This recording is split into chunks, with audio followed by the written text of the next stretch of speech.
మీరు చూస్తున్నారు ఎంఆర్టీవీ తెలుగు ఛానల్ హైదరాబాద్. రంజాన్ పండుగ సందర్భంగా కంటోన్మెంట్ నియోజకవర్గం న్యూ బోయిన్పల్లి పెన్షన్ లైన్ ఈద్గాలో అన్ని ఏర్పాట్లను కంటోన్మెంట్ బోర్డు మాజీ ఉపాధ్యక్షులు జంపన ప్రతాప్ పరిశీలించారు.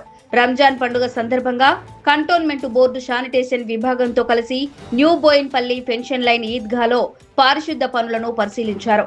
పెన్షన్ లైన్ ఈద్గాలో ముస్లింలు వేలాది మంది సామూహిక ప్రార్థనలు చేస్తారని, అందుకోసం తాగునీటి, విద్యుత్ దీపాలు ఏర్పాటు చేయాలని విజ్ఞప్తి చేశారు. శాంతి భద్రతలకు ఎటువంటి ఇబ్బంది కలగకుండా పోలీసులను కోరారు. ఈ కార్యక్రమంలో దాఫేదార్ విజయ్, షకీబ్ హుసేన్, చోటు, షౌకత్, స్థానికులు తదితరులు పాల్గొన్నారు.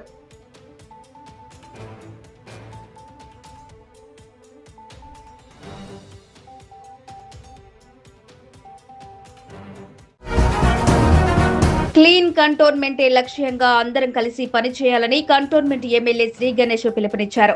మడ్ఫోర్ట్ లోని కంటోన్మెంట్ వర్క్ షాప్ లో చెత్త సేకరణ చేస్తున్న వాహనదారులతో ఏర్పాటు చేసిన సమావేశంకు ఆయన ముఖ్య అతిథిగా పాల్గొన్నారు. చెత్తను సేకరించి ప్రజల ఆరోగ్యాన్ని కాపాడుతున్న వారిని అభినందించారు. చెత్త సేకరించేందుకు కావలసిన ఆటోలు ఇవ్వాలని బోర్డు అధికారుల దృష్టికి తీసుకువెళ్లారు. 80 వాహనాలకు 52 మాత్రమే ఇచ్చారని, మిగతావి ఇవ్వాలని అన్నారు.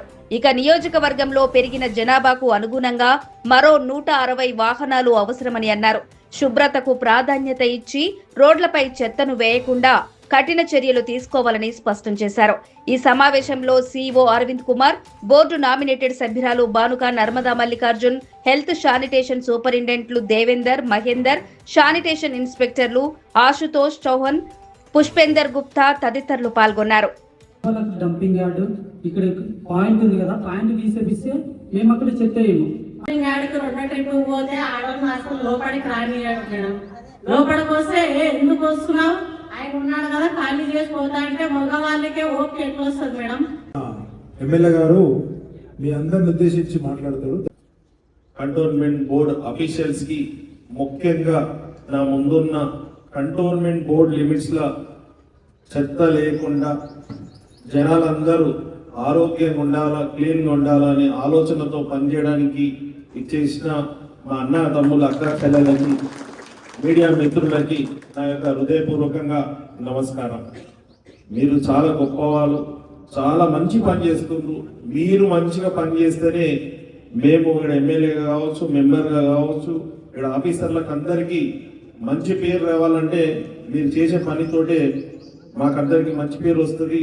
జనాలందరూ సంతోషంగా ఉంటారు. ఒక్క 2-3 రోజులు మీరు సరిగ్గా పని చేయకుంటే కంటోన్మెంట్ లిమిట్ అంతా ఎట్లయింది మీరు చూసారు. ఏ టీవీలో చూసినా, ఏ పేపర్లో చూసినా చెత్త చెత్త అనే చెత్త గురించి మాట్లాడుతుంది. అందు గురించే నిన్న నేను కంటోన్మెంట్ బోర్డు సిఇఓ గారితో వెళ్ళి మాట్లాడి ఈ సమస్య పరిష్కారం కావాలి, మళ్ళీ ఎప్పుడు ఇలాంటి సమస్య రావద్దంటే నేను కొంచెం చర్చకు వచ్చినప్పుడు దేవేందర్ గారు కూడా ఉండే మీటింగ్లో. అయితే దాంతోపాటు మెంబర్ గారిని, ఎందుకంటే మళ్ళీ ఇది వేరేలాగా తీసుకుపోతారు కాబట్టి అట్లా కాకుండా రోజు కంటోన్మెంట్ బోర్డులో నామినేటెడ్ మెంబర్ గారు కూడా ఉంటారు కాబట్టి వారు మేమందరం కలిసి ఇది పర్మనెంట్ సొల్యూషన్ చేయాలి. పర్మనెంట్ సొల్యూషన్ అయ్యే ముందు మీతో ఒకసారి మాట్లాడి మీ అవసరాలు ఏంది, మీ సమస్యలు ఏంది తెలుసుకుంటే బాగుంటుందన్న ఆలోచనతోటే ఈరోజు ఈ మీటింగ్ ఏర్పాటు చేయడం. మోసపూరిత హామీలతో అధికారంలోకి వచ్చిన కాంగ్రెస్ పార్టీ అన్ని వర్గాల ప్రజలను మోసం చేసిందని మాజీ మంత్రి సనత్ నగర్ ఎమ్మెల్యే తలసాని శ్రీనివాస్ యాదవ్ విమర్శించారు. శుక్రవారం వెస్ట్ మారేడుపల్లిలోని ఎమ్మెల్యే క్యాంపు కార్యాలయంలో ఆశా వర్కర్లు కలిసి తమ సమస్యలతో కూడిన వినతి పత్రం అందజేశారు. తమ పనికి తగిన వేతనం ఇవ్వడం లేదని, ఇచ్చిన వేతనం కూడా 2-3 నెలలకు ఒకసారి ఇస్తున్నారని ఆవేదన వ్యక్తం చేశారు. కనీస వేతనం 18,000 రూపాయలు చెల్లించేలా ప్రభుత్వంపై ఒత్తిడి తీసుకురావాలని కోరారు. జనవరి, ఫిబ్రవరి నెలలకు సంబంధించిన వేతనాలు తమకు రావాల్సింది ఉంది అని అన్నారు. వచ్చేదే చాలని వేతనాలు, అవి కూడా సక్రమంగా రాకపోతే తమ కుటుంబాలు ఎలా బ్రతకాలని ఆవేదన వ్యక్తం చేశారు. కాంగ్రెస్ పార్టీ ఎన్నికల మేనిఫెస్టోలో ఇచ్చిన హామీలను అమలు చేయకుండా మోసం చేస్తోందని చెప్పారు.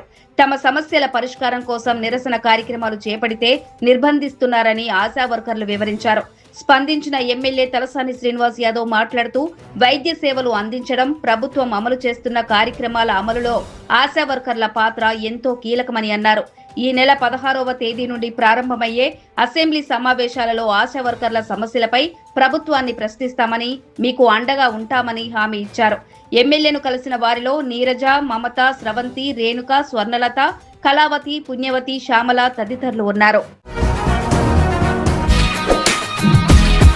తాజా వార్తల కోసం MRTV తెలుగు ఛానల్ ను సబ్స్క్రైబ్ చేయండి, లైక్ చేయండి, షేర్ చేయండి.